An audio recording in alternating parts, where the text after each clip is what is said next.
Hello everyone, it's Devesh Mishra and welcome back to our channel Explain. तो चलिए समझते हैं पहले इंटरनल असेसमेंट के बेनिफिट्स क्या होते हैं।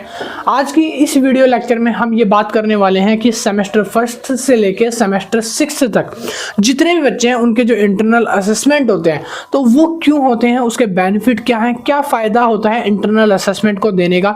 और सेमेस्टर वन वालों के लिए स्पेशली हम डीप में समझने वाले हैं थोड़ा सा कि इंटरनल असेसमेंट क्या है, कैसा प्रोसीजर है, क्या क्या होता है, क्योंकि उनको अभी कुछ नॉलेज नहीं है। तो सारी चीजें मैं इस वीडियो में क्लियर करूंगा इंटरनल असेसमेंट से रिलेटेड।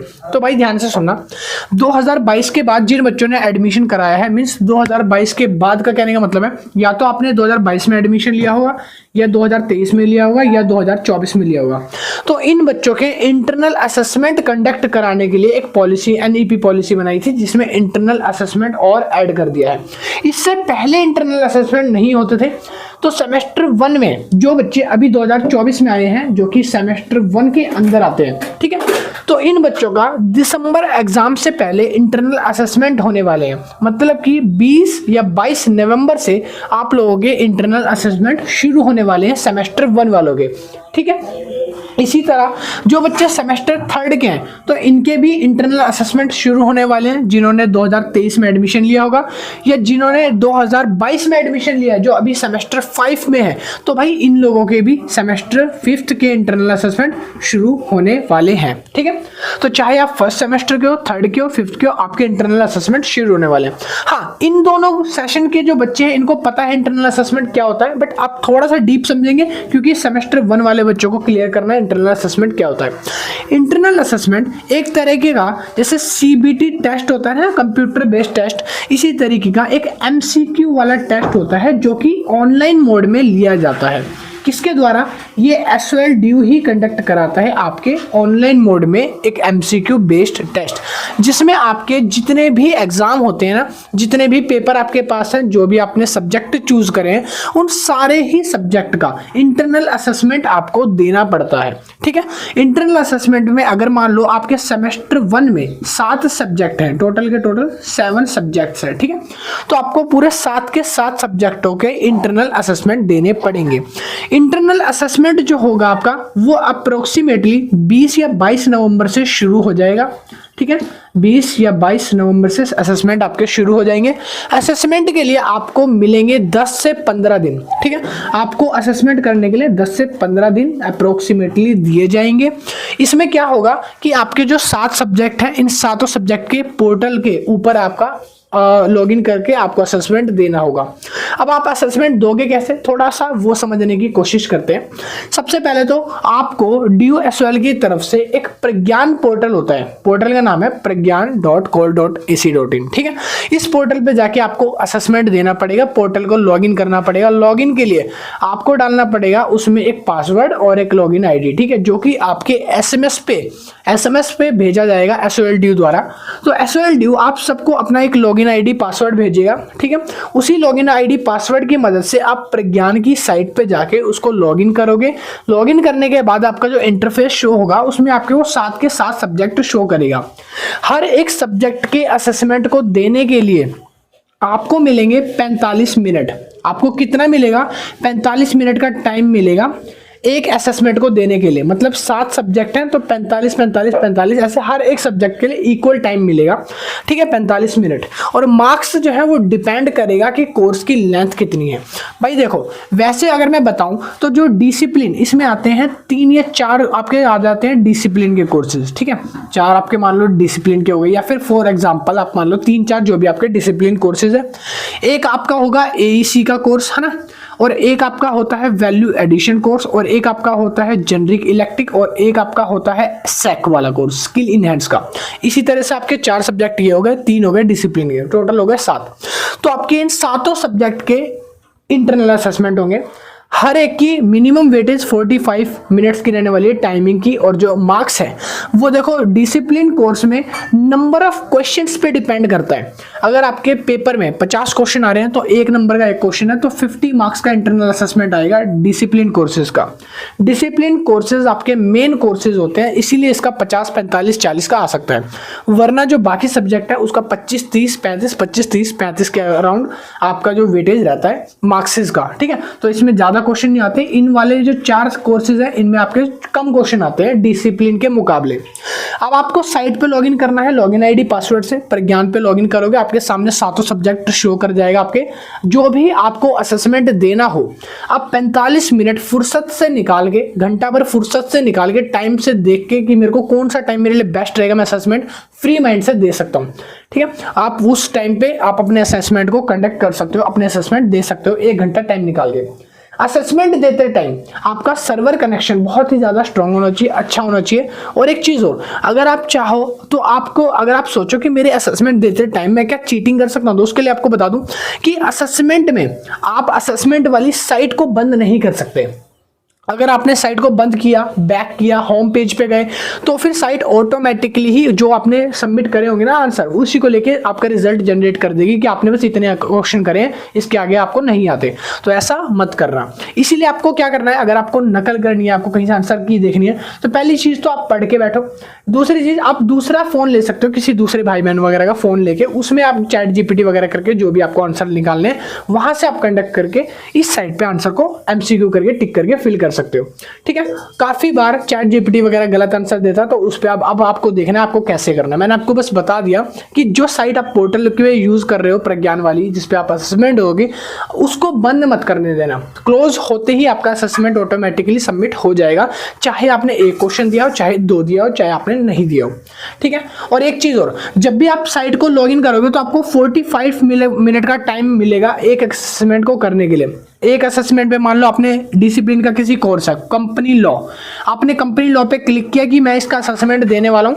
जैसे आप क्लिक करोगे 45 मिनट का टाइमिंग शुरू हो जाएगा। अब आप चाहे दूसरे फोन से नकल करो, चाहे कैसे करो, 45 मिनट एक बार खत्म हुआ, आपका असेसमेंट सबमिट हो जाएगा अपने आप ही, चाहे करो या ना करो। ठीक है, तो 45 मिनट जब आपके पास फ्री टाइम हो तब आप असेसमेंट देने बैठना। एक चीज और बताता हूँ, असेसमेंट को, एक सब्जेक्ट के असेसमेंट को देने के लिए आपको 2 बार चांस मिलते हैं। अगर मान लो फर्स्ट टाइम आपने असेसमेंट को करा और आपके बैठ रही है 50 में से 30 मार्क्स, ठीक है, 30 मार्क्स आए, आपने ज्यादा अच्छा नहीं दिया, आप चाहते हो मैं दोबारा दे सकता हूँ क्या? हाँ, आप बिल्कुल दोबारा दे सकते हो उसी असेसमेंट को, सेकंड टाइम दोबारा दे सकते हो। अगर उस बार आपने ज्यादा अच्छा दिया, आपके 40 मार्क्स आ गए, तो ऑटोमेटिकली एसओएल वाले वो नंबर को कंसीडर करेंगे जिसमें आपके ज्यादा मार्क्स आए हैं। मींस अगर आपके 40 मार्क्स आए हैं तो वो 30 मार्क्स वाले को नहीं लेंगे, 40 मार्क्स वाले को ऑलरेडी कैलकुलेट कर लेंगे। ठीक है, तो आपको एक असेसमेंट को देने के लिए 2 बार चांस मिलेगा। अगर गलत हो गया तो दूसरे चांस में आप उसको सही से दे सकते हो। और याद रखना, असेसमेंट कोई जरूरी नहीं है कि एक ही दिन में आपको सारे देने हैं। आप एक दिन में 1-2 दिन छोड़ के भी दे सकते हो। आपके पास 15 दिन का टाइम होगा मिनिमम असेसमेंट को करने का। 15 दिन के अंदर आपको वो 7 के 7 सब्जेक्ट के असेसमेंट देने होंगे, 10-12 दिन जो भी होगा। 22 नवंबर से शुरू हो रहे हैं, तो दिसंबर की 3 या 4 तारीख तक जो भी आपके पास टाइम है उसी के बीच में आपको देना है। हाँ, अब बात कर लेते हैं असेसमेंट के बेनिफिट्स क्या हैं। ये था असेसमेंट का ब्रीफ, ताकि फर्स्ट सेम के बच्चों को समझ आ जाए कि असेसमेंट का होता क्या सीन है। थर्ड और फिफ्थ के लिए भी सेम रहने वाला है, सारे सेमेस्टर के लिए बाकी सेम है, यही होता है बेसिकली असेसमेंट। ठीक है, अब असेसमेंट के वेटेज क्या होते हैं और बेनिफिट क्या होते हैं वो समझ लो जरा। तो असेसमेंट जो होता है वो हमारा 25% जो है वो क्राइटेरिया रखता है, मतलब कि 25% बेनिफिट होता है, 25% की वेटेज रखता है, और ये होता है असेसमेंट, आपका इंटरनल असेसमेंट। और 75% आपके थ्योरी एग्जाम होते हैं, वो वेटेज रखते हैं। थ्योरी एग्जाम जो होते हैं वो आपके 75% की वेटेज रखते हैं।